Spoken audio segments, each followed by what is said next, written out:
Hi, everyone. I am Leah. I'm the owner of Black Raven. And tonight we have a very special guest. Her name is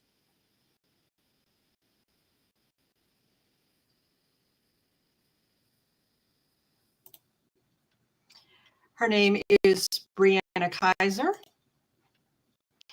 And we're going to work through some of these technical difficulties in 1 second.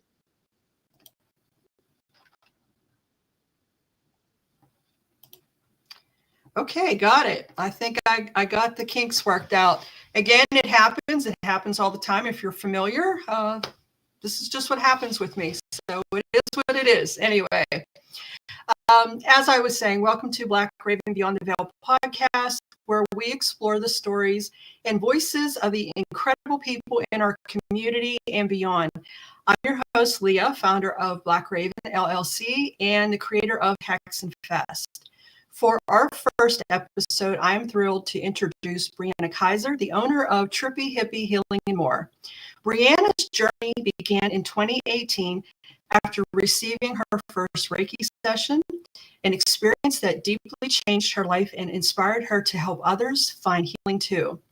Bryanna has worked as a psychiatric nurse, but her personal journey took her into a territory, one that is natural, nurturing, and life-shifting. Since then, she's grown her practice, taken Reiki classes for all levels, explored breath work, and built a business that allows her to provide a safe space for others to experience life with intention and happiness. She's also joining us as a guest speaker at HeXenfest October 31st. Let's welcome Bryanna to the show. Hello. Hi, how are you? Of course we had tech issues. Of course we did. Because why wouldn't we, right? Why wouldn't we? It all got started. I wouldn't have it any other way. It was honestly still chef's kiss, so that's all that matters. All righty, so let's get into this and just let everybody know this is going to be a very relaxed setting. We are welcoming questions, so if anyone has any questions, them as best as we can. Hopefully we have a lot of people joining us. This is going to be really exciting. So let's welcome Bryanna. Let's start with your story. Can you share with our listeners what led you to your first Reiki session in 2018 and how it changed your life? Yeah, absolutely. So I feel like a lot of us, we all get in this dark night of the soul. So for me, I was having my daughter. My relationship wasn't going the greatest with her dad. I found myself doing generational patterns over and over again. And I had tried medications, I had tried therapy, and it just, none of it was helping me. With me being a psych nurse, I'm like, why isn't any of this working? And I had found someone on Instagram who was, I had not told her anything about me that day. I drove the whole way to Indiana to have this done. And she knew things about me that day that I did not disclose. After being on that table for an hour, just crying, I felt so healed after. And I thought, oh my gosh, like, why are we not learning this to be able to provide to other people who are struggling? I obviously had to do a lot of my own healing within that time period, but then I was just like, I know that I have to learn how to do this to just provide it to other people. Not expecting it to end the way that it has now, but to just be able to spread the word in a way, or even just to level myself up to be able to help other people. So yeah, that's kind of how it all came about. It seems so long ago. It really does. It really does. I mean, what a journey, because I remember you when you were at the hospital working as a psychiatric nurse, and it seems so long ago. Yes. For everything that's happened, it's like, wow. But during that time, I was struggling heavily. And then, like, after I had my daughter, with like postpartum depression, so many things. And like I said, I had tried to say this stuff might actually just be stored in my body, and I need to work through it instead of continuing to numb it. And that was huge. Like my growth from that point on, I was just a ball of anxiety, just walking around 24/7. And then after having multiple sessions, and then where I am now, it's like, it's wild to even think about. So how did all of this influence your approach to healing? I felt like, well, obviously we would work together and saw what happened where we worked. I think to be more gentle, also to know that things do get trapped inside of the body and there are ways to work through it and work it out other than just whichever you choose. I think to be like more kind to yourself and more kind to like me. I had to learn that for myself as well, and how to break generational trauma and to know that like you can change your path at any time. It doesn't have to be what's already written there for you. So what would you say the specific spot, if there is one, that trauma is stored, especially for women? Yeah. So a lot of people say it's the hips. I do agree with that. But also I do think a lot of women carry it here in like the chest space. When I like host groups and I'll be like, put your hands on where you feel this specific emotion, it's almost immediate that every woman just here. And you can see that a lot of us like around our shoulders into our chest space too. That's a protective measure of like any shock that has been given to the heart of like, okay, I'm going to protect myself. And like shoulders too. That's a huge one too. Yeah, tense up. And for me, it's the jaw, the shoulder blades, and the chest. Yeah. Hips is huge. And like you see that everywhere online, which I do agree. But I think with like the experience that I've had here, it's a lot of heart space and shoulders. And that makes sense. Jaw space too. So after your first experience, you started making essential oil blends. Mm-hmm. Okay, and incorporating healing modalities in your own life and your children's life. Yes. How did that come into play for you? So I remember my first session after I left, she had used essential oils on me, and I was like, I loved the way I smelled after. When I was like 16, I remember messing around with diffusers with oils. But then after that day, I was like, oh my gosh, I remember I used to do this like in my diffuser. And she had kind of taught me like using different like coconut oil and stuff. You can make your own blends. And I was like, awesome, this is great. And I felt comfortable at the time just incorporating little stuff like that. I wasn't ready to go out and put my hands all over people yet. But during that time, I did get trained in Reiki.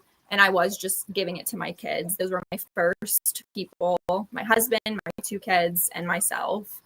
And just watching them be able to melt. And then also change my parenting from, you don't cry, you're not allowed to have emotions, from what I had learned to it's okay to cry, hold an open space for them to express themselves, and just watching them be able to grow from that. That was just amazing. Like my kids can tell you I'm upset. Like I need to cry, or what they need to express and how they need to express it. And that's so different. I don't know if you experienced that with growing up too, but that was the traditional, like, you don't cry, you're not angry, you're this happy child. That's what a child's supposed to be, and still is, being able to watch them express themselves like openly and freely and be able to say how they're truly feeling, and then know like, I think I need to take a couple of deep breaths. Like I'm starting to get angry, or whatever emotion they have.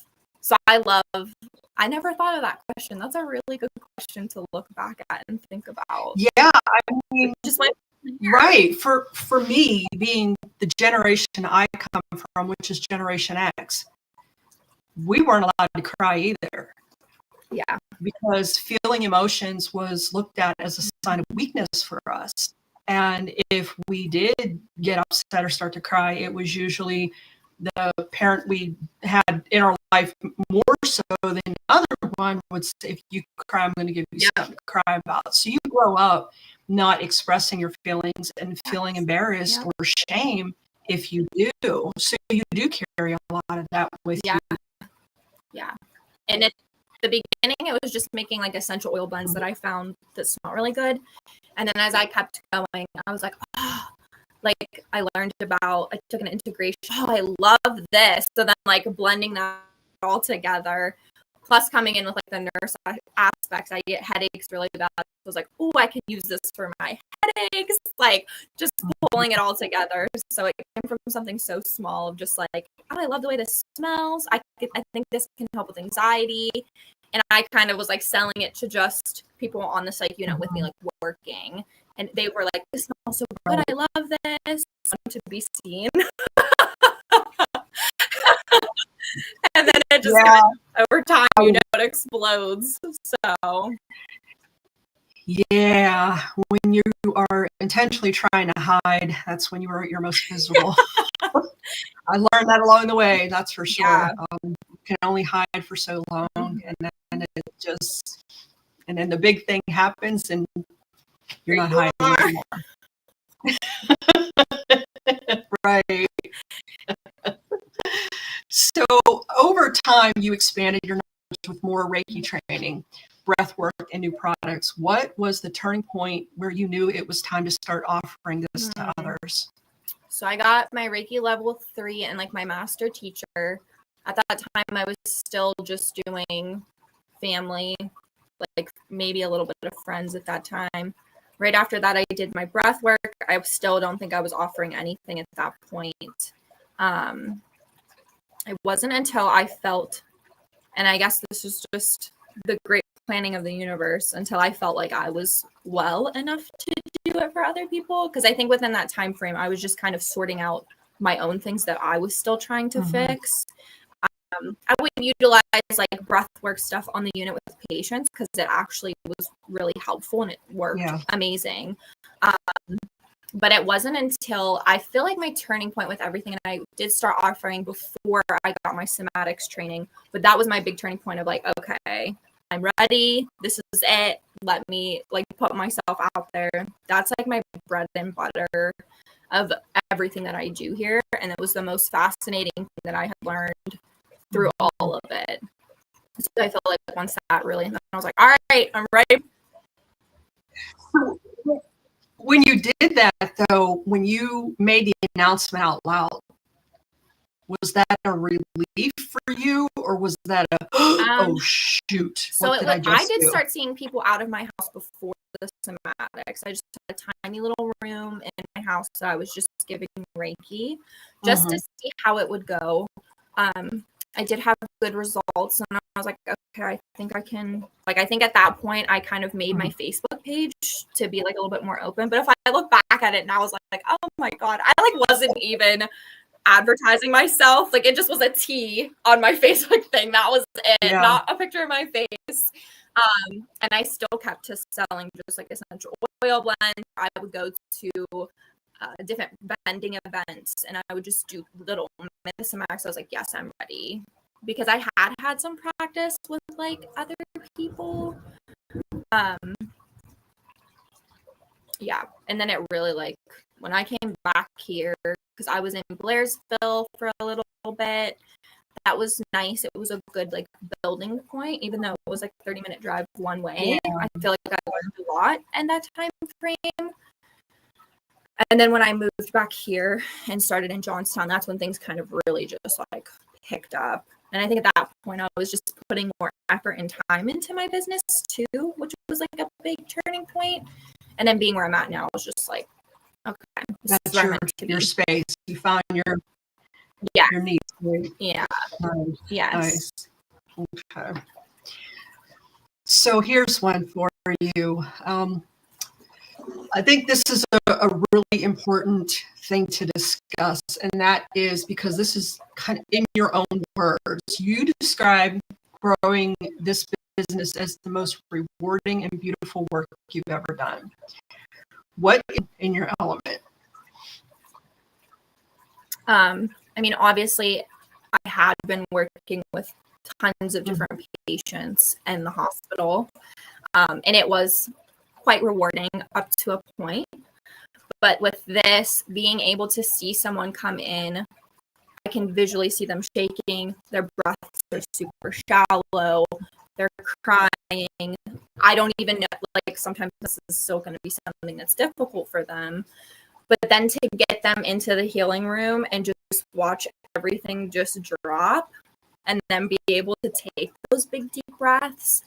It's like something that's you can't describe, because on the unit it was weeks and weeks and weeks that these poor people would be here and be taking medicine, and you never would see that. Like, it was okay, we think they're okay, they're good enough to go off, but here to just be here for an hour, and then just they come out, their cheeks are rosy, they look like they've just taken the best nap of their life, and they're like, I feel so good. That is just, there's nothing better than that, especially to see a woman laying on a table and just being like taking those big deep breaths and letting it go in a safe space. It's just something, if you've never seen it before, it's so hard to describe to someone. It's not like creepy, like you're staring at them, but they just look so, you can watch their jaw melt, their shoulders pull back, and then they come out and they're like wobbling out, like, almost similar to like if you've had the best massage of your life.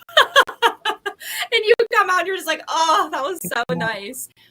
And then like we do mental health to see people's growth from where they started of like, this is what I want to work on, and to where they're at. It's crazy to me, because it's once a month they're coming here for just an hour.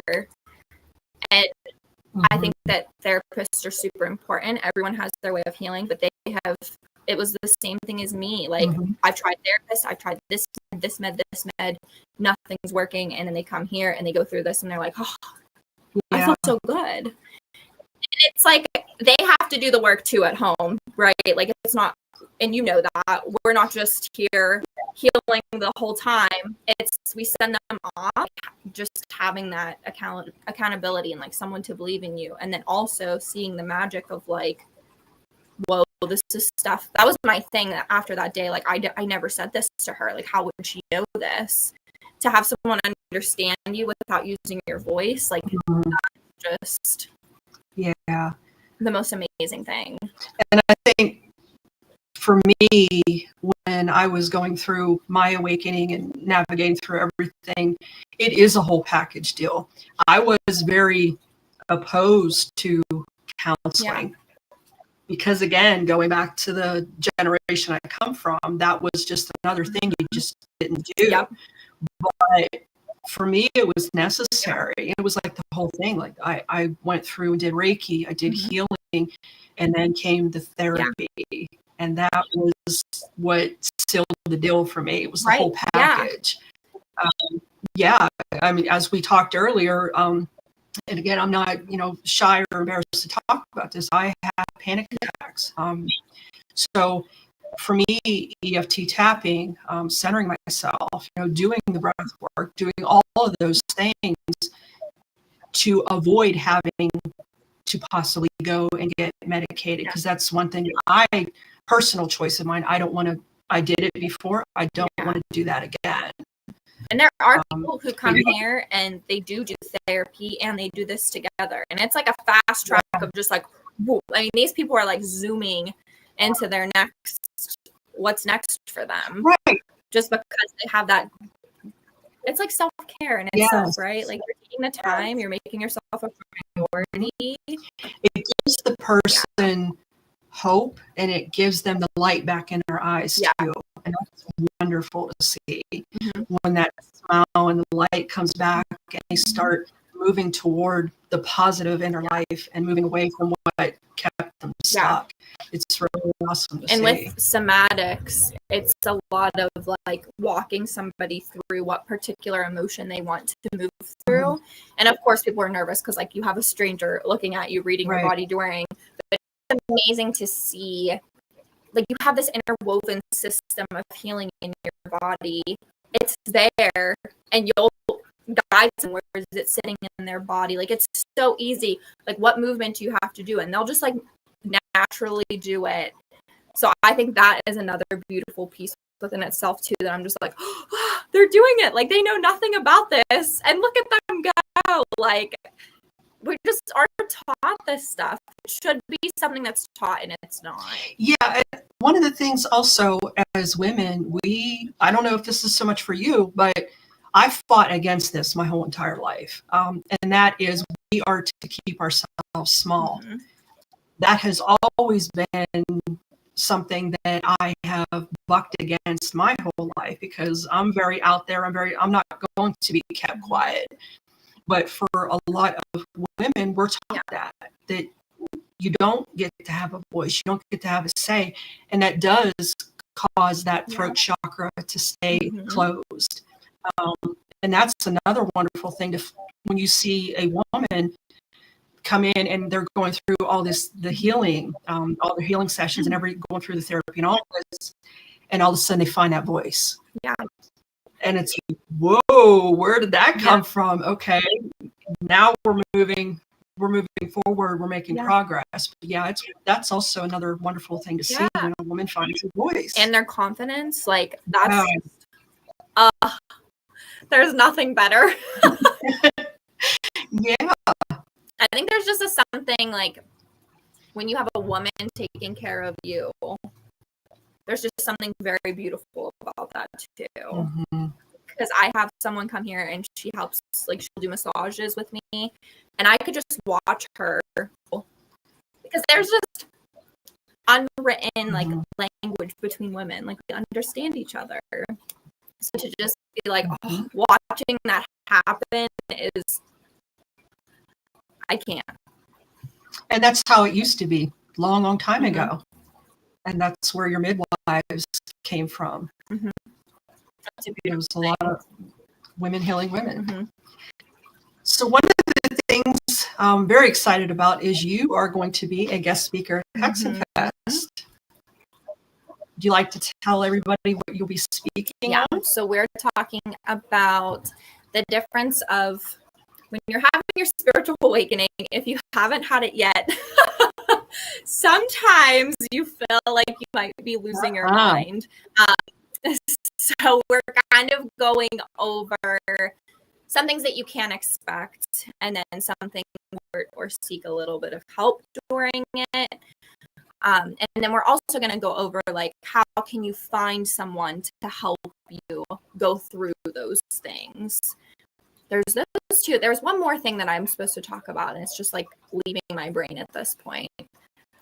We're going to go over the clairs too, like the gifts of clairs. If you're not familiar with this, sometimes you do hear certain messages in your head. And I think even from a psych perspective, we tell people like, do you hear voices? That's a quote for quote question we ask people when they come in. And if they say yes, then we're like, oh, they're having like auditory hallucinations. They're hearing something that's not there.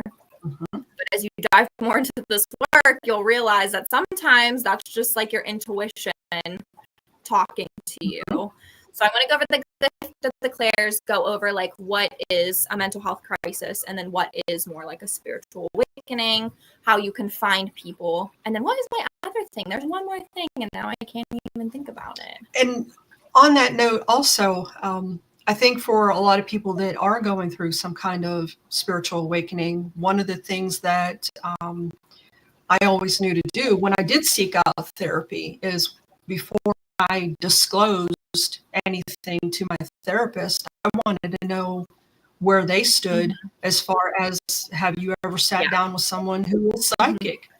Have you sat down with a medium before? Just know I'm not crazy. Are you okay with hearing this? No, I'm not, hearing stuff and I need to be locked up. But that's scary when you are seeking out somebody, because that's your first thing. They're going to say, do you hear things you shouldn't?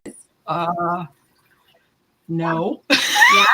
because that's our fear too, because, we don't want to tell that to the wrong person. And the next thing you know, we're on a 72-hour hold somewhere. And I think we all, I don't know, even before I went on my spiritual awakening, I would hear like my own voice in my head. Like we all have an inner critic, and then we all have like our higher self that's like, no, you're doing good. And then your inner critic is obviously the opposite. So it's just such a misleading question sometimes to just be asking people like, do you hear stuff in your head? Like my grandma used to always just talk to herself, but she wasn't crazy. was just, and even on the floor, I remember a lot of us nurses would have someone on the floor who was, seeing things or hearing things, and we would go back in the med room and be like, what if it's actually real? Like, it could be real. We don't know. So that was something interesting too when I did get certified in these things and sort of my own awakening to like, there was a divide there of like, I have to be this mental health nurse and follow these specific rules, but also there's all this knowledge that I have too. So that was interesting. And I have sat down with many people that, you know, you have that day job, you have that profession where you have to present yourself a certain way, but then on the other aspect, you are seeing spirit, you are hearing spirit, you are having paranormal experiences, whatever you want to classify it as, and you have to walk that line. And that's when, you know, I've told a lot of people, you have to stay within reality. And if you do feel yourself slipping, because that awakening will do that, it'll make you feel like you are losing it, and you gotta take control of it. It's so important to like stay grounded. Yeah, and ways to do that. That's something else we don't teach people. Yeah, Like, how do I stay grounded? So I think that's something I would like to touch on too within speaking that day, is just different things that you can kind of do to not feel like you're way up here 24/7. I don't entertain everything. I don't know if you feel the same way, but for me, I don't entertain everything. If something is meant for me and it persists and it doesn't stop, then I know I need to pay attention. But everything does not have to have my attention. No, I agree with you. So that's another thing that helps me stay grounded. And I think I get to choose what I want to deal with. And for me too, like having kids, I mean, they're just like here on the earth, man. There's no, they're not really like up here. So for me, I'm like, I have to still cook 3 meals a day. I got to stay grounded, listening to them, what's going on. I can't always be up here. It doesn't work. So they're like my little blessings in disguise. So as far as someone coming to you and you start working with them and you start to see the whole picture of what's going on with them. Do you 100% tell them what you're seeing, or do you baby step with them and get to that eventually? Because one of the things that I wanted to ask you pertaining to this is, if someone comes to you and their life is just in complete chaos, and it's work related, it's family, it's financial, it's all of it, you know, the whole thing is happening for them. What is the first thing that you would tell somebody that they should probably focus on first during their healing journey if their whole life is in chaos? I think the biggest thing that I tell people is to be kind to themselves, because it's not going to happen overnight. And just to take the little baby steps. Like, your life doesn't have to, you don't have to walk through these doors. I kind of tell you what I'm feeling or picking up on and then leave and literally fix your whole life in a day. Because for me, it's taken more than 5 years and I'm still learning things as I'm going. But the biggest thing is to be kind to yourself. Every time somebody leaves here, I'm like, make sure you're hydrating, like eating good, sleeping good, all of the big things. And then you asked me if I do tell them. Most people who come here are very open, but I'm obviously not going to. There's always that line of like, should I disclose this or should I not? So there are some things that I kind of just keep here until you'll know when someone's ready. But for the most part, people are pretty open about things. But I never want someone to leave here and feel like, if it was a scenario like that, like, okay, you have to leave your job, you have to leave your husband, like all of the things, because it just happens in time. Like, as they keep coming back and doing the work and then coming here and having a supportive, safe space. Like, I'll never forget the one time I was teaching a Reiki class and someone had said, like, well, isn't, like, you should tell the person everything that you're feeling. And I was like, no, you don't want to do that. You are going to lose clients. You're also going to, like, if it's someone who's in, like, a domestic, leave your boyfriend, your husband, because this is what I'm feeling and picking up on, she might not ever come back again. So, like, you've lost that rapport with her, that connection and that trust. Yes. And now she's in danger and you probably are too. Yeah. So you have to really be wise about what you, that's a good question too, like wise about what you are sharing with people. Yeah, I as far as toxic places and toxic people, I think that is a judgment call. But what I have experienced, working with many clients over the years, is when they do start to step into their own power and start getting that voice, going through that spiritual awakening, if that's what's currently going on with them, the people that aren't meant to go the duration with them will fall out. Yes. So it happens naturally on its own. I agree. Mhm. Sometimes just riding the wave.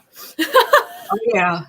I mean, it's happened with me many times. Not everybody was meant to go the duration with me. Yep. And that's okay. I'm glad that people probably did know that when they were working on me and they didn't tell me. And I'm kind of glad that they wouldn't have, because then I probably would have just obsessed and been so preoccupied about it rather than just like focusing on myself. So I guess that's probably a good thing to tell people too, just like to focus on yourself as you're moving through. Pretty much one of the things that was always said to me over and over again was I need to drop my ego and not be such a hard ass. And that was very difficult for me to hear, because that was my whole thing. So I had to learn how to start softening out. Yeah. So that took time. Yeah. Like you said, this is a work in progress. And for me, that was 54 years. Yeah. So it's a long, we are never done with ourselves. So we're always a work in progress. And I appreciate constructive criticism. Some people might not. So I think just knowing like your client too, and knowing, would she appreciate if I told her this or would she not? Right. So I've had some hard moments where people have told me some things and I'm like, okay, maybe a little mad about it at first, but then I was like, they're right. Yeah. I needed that. Now, I noticed you also have male clients as well. Mm-hmm. How has that worked for you? Are they more reluctant, or they just they kind of just go with the flow? So the ones that I have that show up for the right reasons are phenomenal. I think they do struggle sometimes like implementing some things just because there's that stereotypical, just like as women, we were told not to cry. It's even worse for a guy. But I have one client who like comes to mind who the first time he came to me, I mean, he just sat there and let it, like years and years and years of trauma, everything, just left it go, and it's had so much that was built up and kind of stuck, to the point where now he comes, he knows the drill, and he gets on the bed and there's no more tears. Like he is just elevating and meditating and going into a whole different place. So that was pretty phenomenal to watch. But I think it is a little bit harder for some guys, depending on their upbringing, to really let loose and like let it go. I feel like sometimes I'm still talking to them and they're still feeling like they have to hold it together instead of just releasing and getting rid of it. I love that though. I love when men actually will do the work.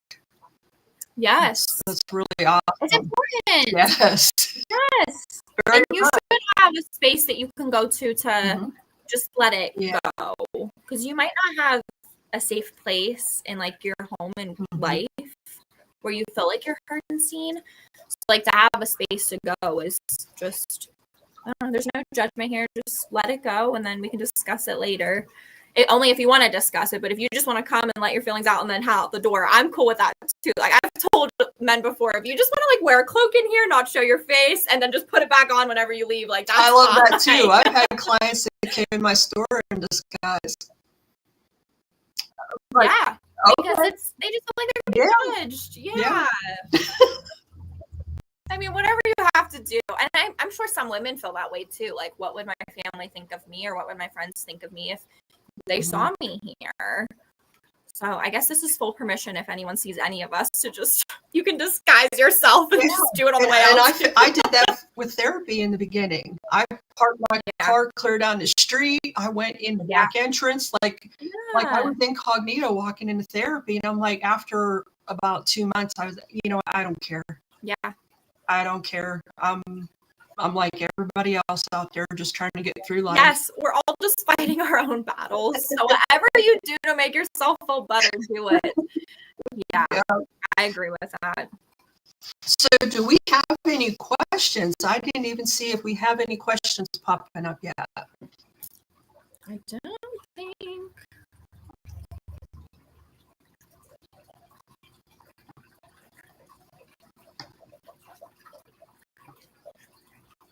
I don't see any. Do you? I'm also technologically impaired. No, if so. we do, it would be on the YouTube. Yeah. I don't see anything. I don't see anything yet. Okay.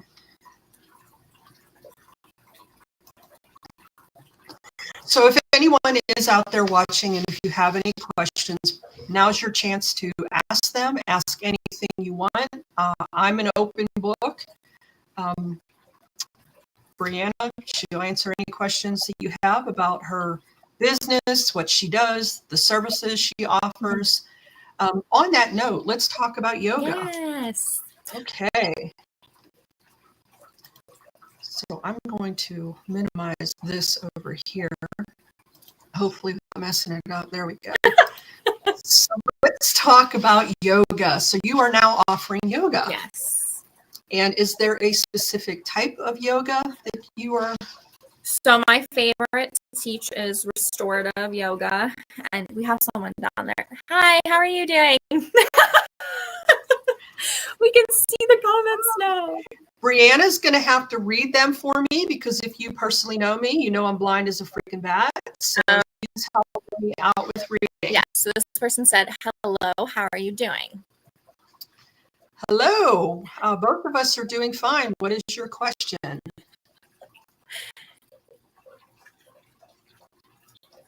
Okay. Don't know. So we'll just dive into the yoga stuff. And then if it comes up, it comes up. Sure. So restorative yoga, it's more about like using just bolsters and laying in a specific pose for like 5 minutes while you're supported. Super good for regulating the nervous system. I love a good vinyasa flow, which is like super fast and speedy. But I feel like for what I do here, there just wouldn't be a mesh. So we do a lot of gentle flow yoga too. And we also do like somatics within that. So we just like to pull it all together. And then we add like energy work at the end and like our sound bowls and our breath work. So it just all kind of really nicely comes together. Not anything super strenuous. Just more of like diving into the body. Like how you had said earlier, like where do you feel people's stuff sit? So we'll have some groups where it's just all about the shoulders and the heart space, some where it's just about the hips. And then the restorative just being more about like regulating and finding your breath and like how deep can you go in a stretch while being supported.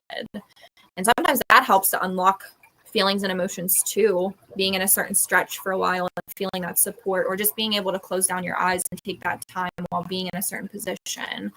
So are you able to talk about the vagus nerve and what that does to the body as far as anxiety and how that can possibly cause someone to go into some type of panic attacks? And so there is a nerve that goes from the base of your spine up to the top of your head that can also like fire your, if you've heard of like fight or flight, that is the nerve that also does that. And I learned this in neuroaffective touch too, this is super cool as well.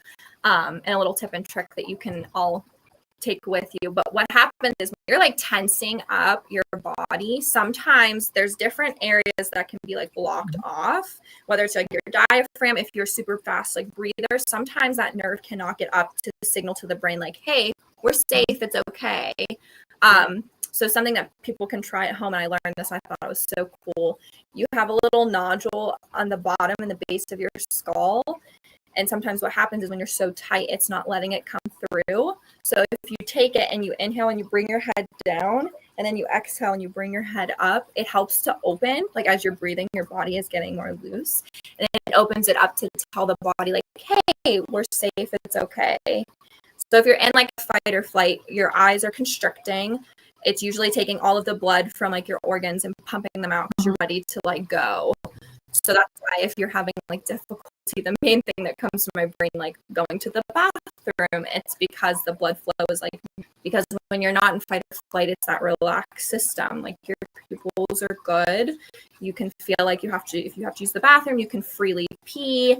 It's just, it's so multifaceted. I feel like if I sat here for a long period of time, we would be here forever. But you also have nerves in the front of your body too. So that's like one through the back and up to the base of the skull. But then there's also a nervous system that sits in the front. So that's like when you're having eye contact with someone and you're talking, it gives you that like, like they're listening, they can hear me. Same with like reading people's faces. And like when you were little, like your parents held you at your head space and like supported your spine. So that's another like relaxed into it. And that was something I took with me from that neuroaffective course, because believe it or not, we might hit that stuff in nursing school, but it was not as in depth as the public would think, which is also wild to me. Right. But like, you know, in like our mental health class, that wasn't something that was more in depth. And then I've taken extra classes and I'm like, oh my gosh, like I'm a nurse. Like, how did I not know this? How are we not learning this? So that was something really cool that I learned through like different embodiment classes or within the neuroaffective touch class. And I was like, this does make sense. Like if you didn't have a parent who didn't support you like this, you might even have trauma just from that whole situation of not feeling supported and loved, and that nervous system being like, you're enough, you're safe, you're held. And when people come here, that is something that I say to them, just because it stuck in my brain, like feel the support of your head space, your neck, and your spine. Like you're supported and you're safe here. This is so crazy. I hope I answered your question. Like we talked about earlier, I could just go on tangents forever. I learned a lot about that through the VA, because that's obviously to get, you know, start my treatment. I learned about that through the VA, and I'm like, you mean there's a nerve running through my body, causing me to have panic attacks? Okay, so let's fix this nerve.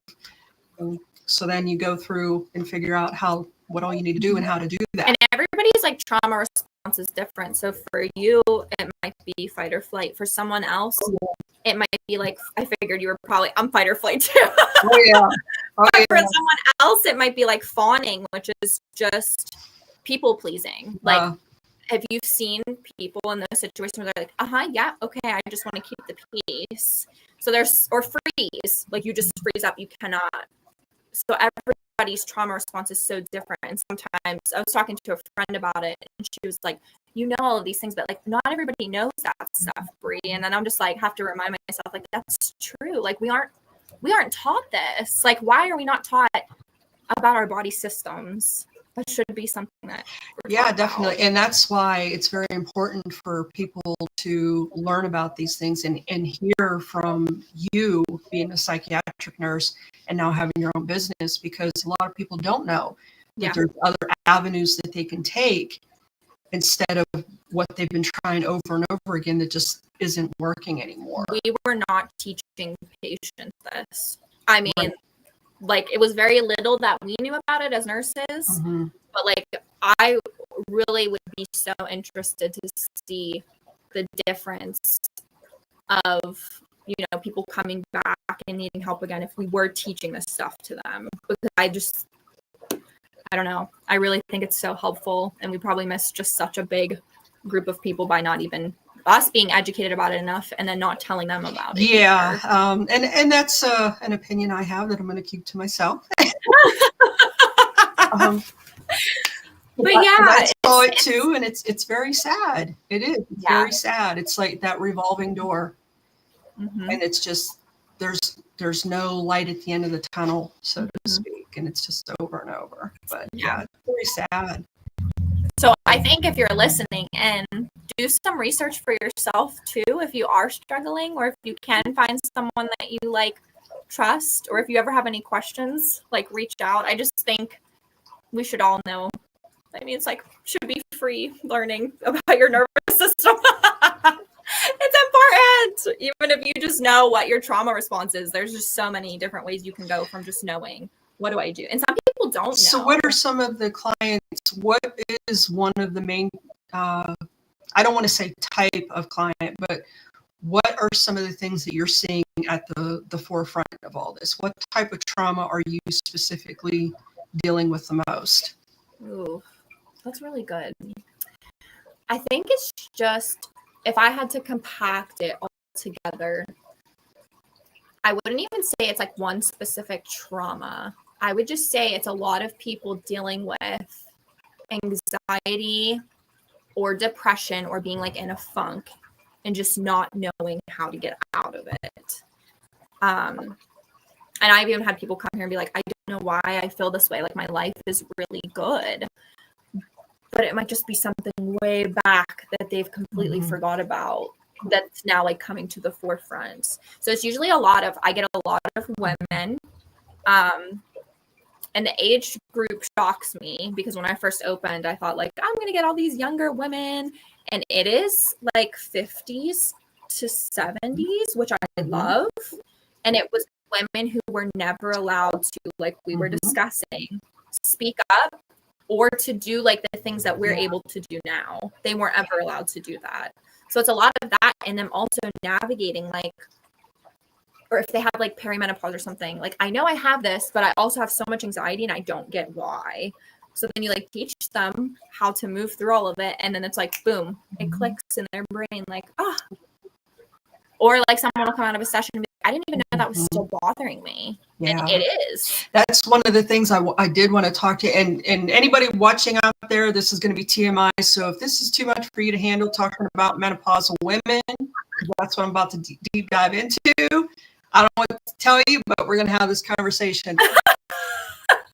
That was one of the things for me that I have been in denial of for years. And it's like, this is not happening to me. I had the hysterectomy years ago.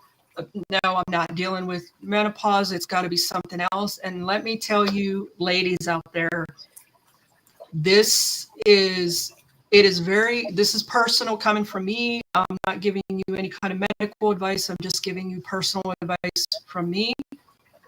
If you are going through this, you need, and you're not dealing with it well, you need to go find somebody that you can trust to talk to, or somebody like Bryanna, because what I have learned that women that are going through menopause are more susceptible to causing them not to be here anymore. I'm being careful with my wording. You can understand what I'm saying. I can't even tell you how affected that I have been from this, and it is absolutely terrible. So I feel for anybody out there going through this, because I know what you're dealing with. You're losing complete control. Your hormones are so out of whack, and it's a terrible time. I've had no fun with it. We had a whole group of women who are peri or in menopause. We were all together. Oh, yeah. They were like, oh, you just wait. I was like, oh, no. I thought I was in the hard part now. And they're like, no, it gets worse. So I feel like what you're saying is that's just validation right there. That yeah, I mean, the feeling, you're talking about the life being out of your body, the light, it's like, I don't know if you've had any of your clients say that they feel dead inside. Yeah.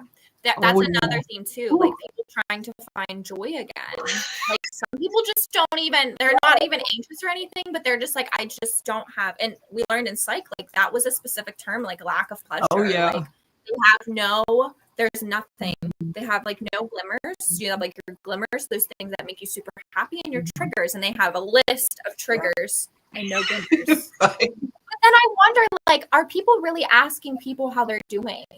Like, I don't think that we just have lost a whole sense of like community in life almost. Like, do people ask people, hey, how are you doing? I mean, I don't really get asked that question in my day-to-day I life. don't either, but a few people, and I'm fine with that. I'm fine with that. So I understand what you're saying with that. But yeah, I noticed the disconnect with people. Yeah. With relationships and friendships, like long lasting 20-year friendships, and they're just done, stop speaking. The connection isn't there anymore, the human connection. Villages, Yes. Yeah. It's gone. It's sad. Probably freaked a bunch of people out. Not manifesting out there. Roy, are you still there? I think Roy's still there. He's done. After talking about Lady Talk, he's finished. But yeah. So, no, I'm really excited to hear more of what you're going to be speaking on at HeXenfest. It's going to be great. Yeah, I'm super excited as well. Mm-hmm. Definitely. So what are some of the things you're going to be offering during HeXenfest other than speaking? So I am going to bring a couple. We have an apothecary too here because obviously essential oils were our number one thing that we did. So we're going to be bringing some of our oils, and the way we do that is I have the recipes and I'll have you put your own crystals in there, and then I put the recipes in and you can pick like what carrier oil, whether it's almond or coconut oil, and you can make your own blend that's fresh to take with you. We'll have like bracelets. I make little like energy infused bracelets depending on what it is specifically that you're going through.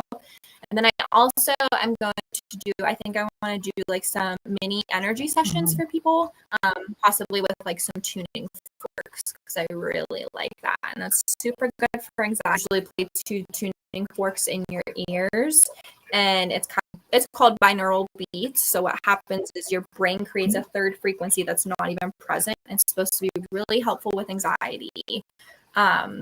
So that's something that you can try if you stop by. We're just going to keep it simple with the apothecary stuff and then focus more on that portion, I think. Oh, that'll be exciting. I wouldn't mind doing that. Yeah, it's super cool. I like sometimes just hold them up to my the whole way around my head.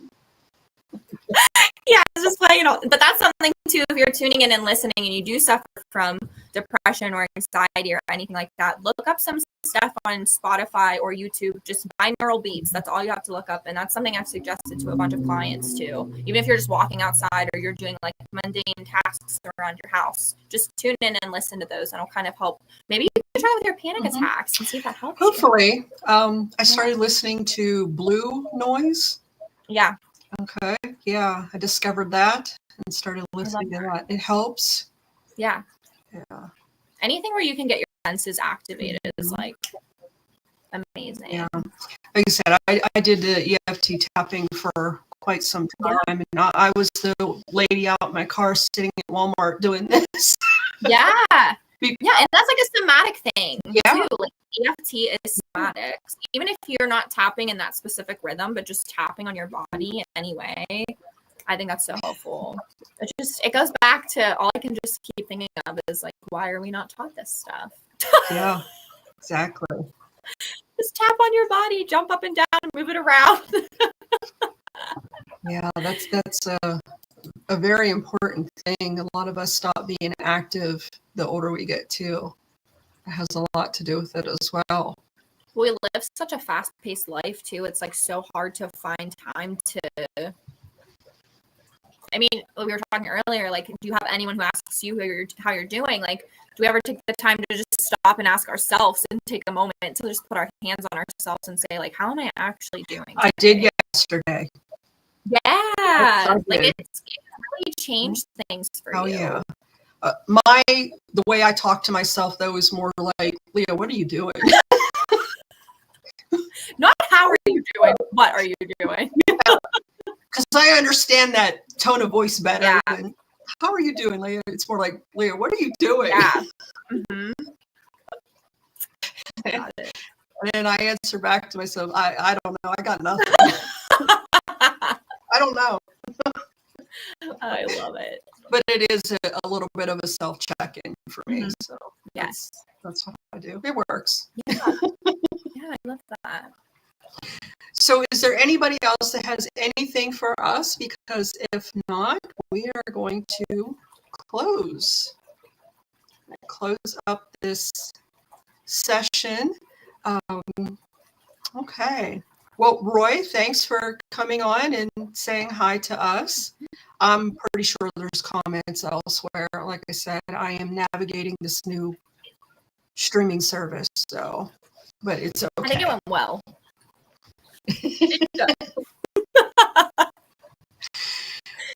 So thanks to everyone that tuned in and watched. This is going to be available on YouTube. It's going to stay up on a platform, so when you get a minute, jump back in. If anyone is interested in checking out some of Bryanna's services, visit her website. She's on Instagram, Facebook. You're on TikTok.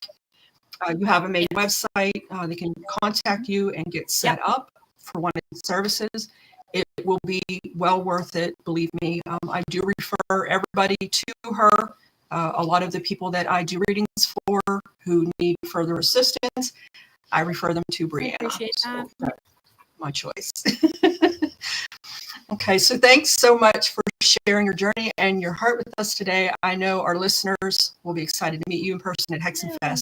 Now, keep in mind, HeXenfest is October 31st, 6 to midnight at Works Ethnic Arts Center in Johnstown, PA. It is going to be a wonderful Samhain celebration. We have lots of vendors there, metaphysical, psychics, mediums, tarot readers. We're having live entertainment that starts at 8 p.m.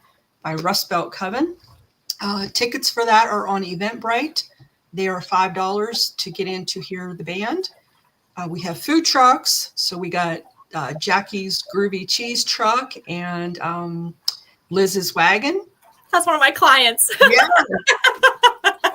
We are sponsored by Balance Restaurant, On Fleek, PMU Studio. There's so many here. Give me a second. It's Sunrise from Somerset, PA. Another one of our sponsors is AME Dark Art, Arcane Auto Cult. And I know I'm missing somebody, and I apologize that I am, but I know it's the 5 Earth, Air, Fire, Water, Spirit. So if I covered you. But it is going to be a wonderful time. The event is free to get in. As I said, the live entertainment is $5 per person. So come have fun, dress up, wear a costume. It's going to be a wonderful time. So, yes. All right. Love it. Well, thank you so much for having me. Thank you. I learned a lot. Yeah. Thank you. Thank you. I will see you in October. Yes. Looking forward to it. Okay. All righty. Thanks, everyone. Thanks for tuning in. Thank you.